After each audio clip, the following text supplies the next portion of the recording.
Hello there. As many of you may know, I recently celebrated my birthday. 30th birthday, in fact.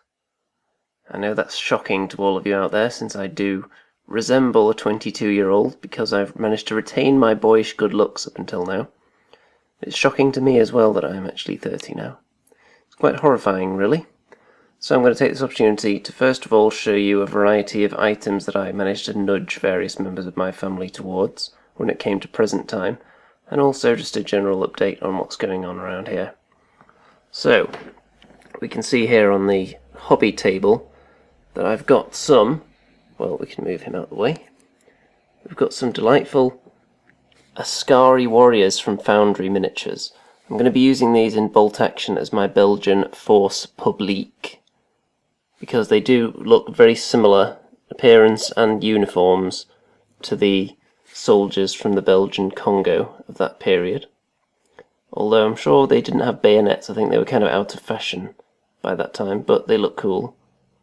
Bare feet as well, running around in Europe. Might get a little bit chilly.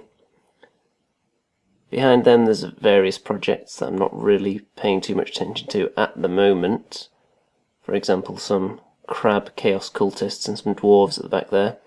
They will get some attention fairly soon, I think. I just need to clear up all the stuff that's more pressing at the moment.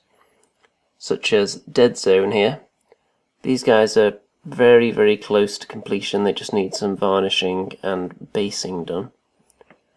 I decided in the end to just go for a quick shade approach on them, because they were just sitting there not being done because I wasn't quite sure how to proceed with them. So hopefully that'll result in them being finished a lot quicker now.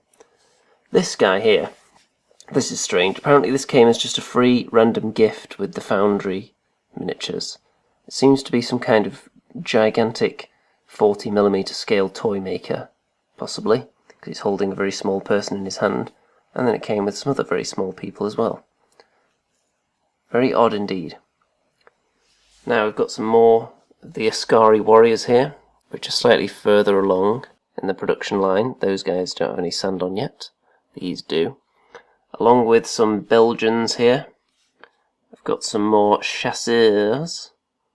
And an Italian command given Belgian heads to resemble Belgians.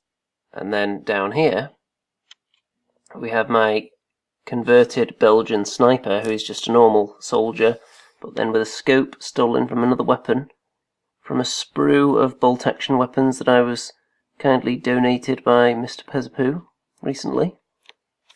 So, over here is the rest of the Belgians that I haven't made up yet.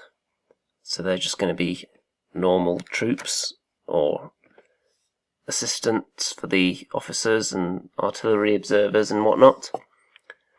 Down here, we have the crew for the following item.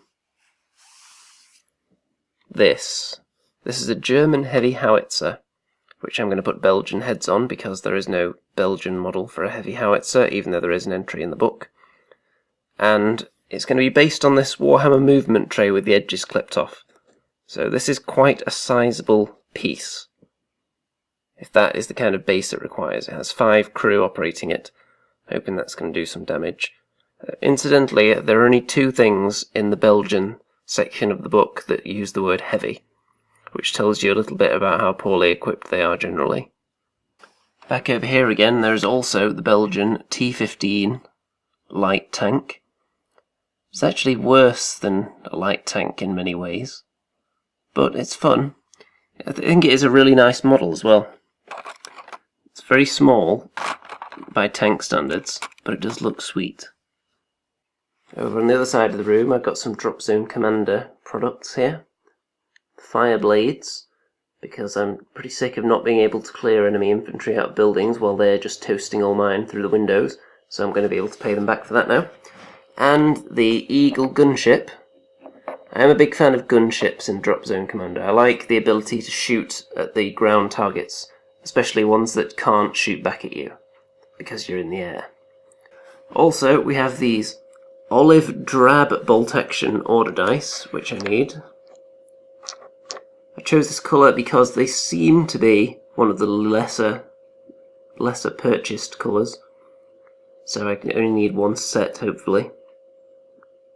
I won't run into anybody who has this as his only colour, unless somebody had the same idea I did. We shall see. But I'm going to bring you to my favourite birthday present of the year. That's right. It's a set of Diagnosis Murder coasters. Now, some of you may be unaware that Diagnosis Murder was my favourite TV programme. That may strike you as odd.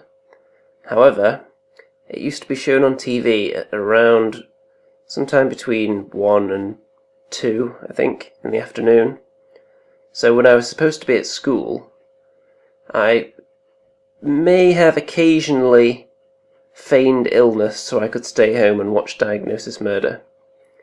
Especially the later series, when it got a little bit crazy and everything started blowing up, and they were doing extreme sports all the time, and the FBI had a permanent headquarters in the Doctor's Lounge. Fun times. Over here,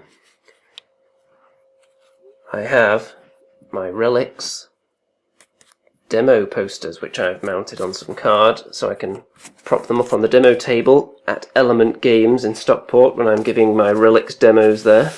So that should be a lot of fun, and I'm sure I'm going to boost Relics sales in the Manchester region by round about 104%, I would say. That's maybe a conservative estimate, but I don't want to go too crazy. It might end up being closer to about 600% in reality, but we shall see.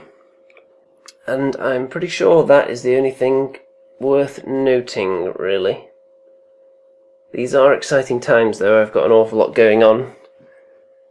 It's odd realising that when I've hit 30 years old, life is kind of just beginning at the moment.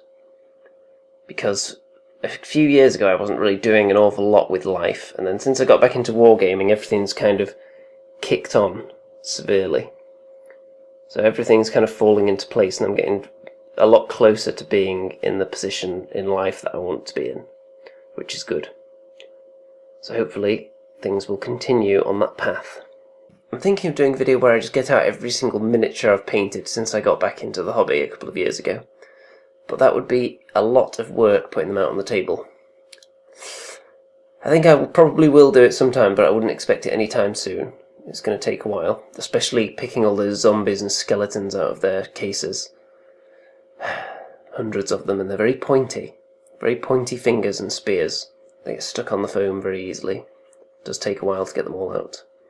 Which is why whenever I'm playing a game with them, I usually get them out the night before and leave them on the table. Anyway, I think that's enough for now. So, ta-ta for now.